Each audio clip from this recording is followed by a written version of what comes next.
So, when you have telehealth in regards to being a practitioner or providing medical services, you often run into barriers such as licensing issues and patient relationships, cost, and even privacy and data accuracy.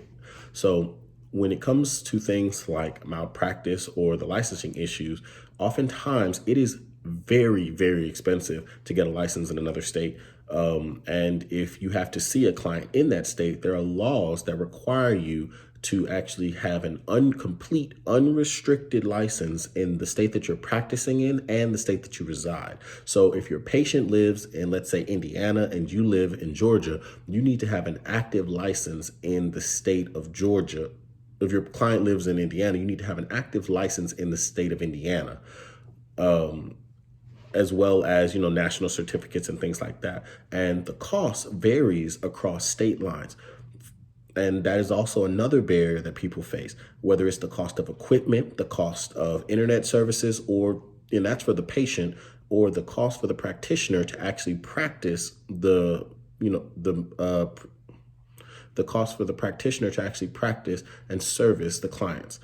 Some of the costs for just the application fees are over $100. The cost in Indiana is $250 alone. The cost in Georgia is $500, while the cost can vary, in Florida where it's $350, and in states like California, it's only $490. So that's just the application fee. To actually get the license and registration to practice in that state could be about $800, $500 addition to the application after you've been approved. So these can become very costly to provide services in other states.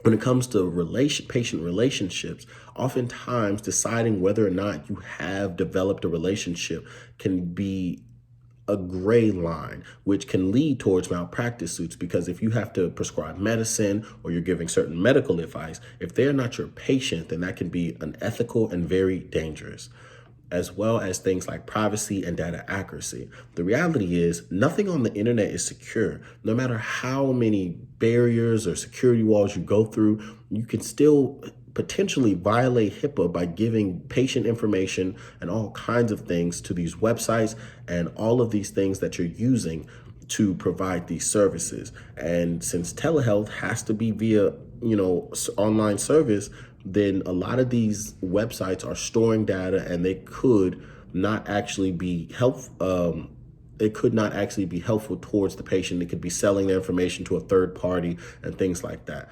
And as well as some people don't have access to quiet, secure locations. Somebody might have to go to a library to receive these services, or even, to provide these services.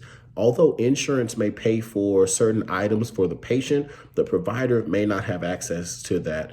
And, although internet service is a necessity when it comes to providing telehealth, it can be sometimes very difficult to have a very secure internet, or if you have a storm and your internet goes out, things like that. So you always run into a lot of technical difficulties, or, just cost difficulties and things like that when, providing telehealth services.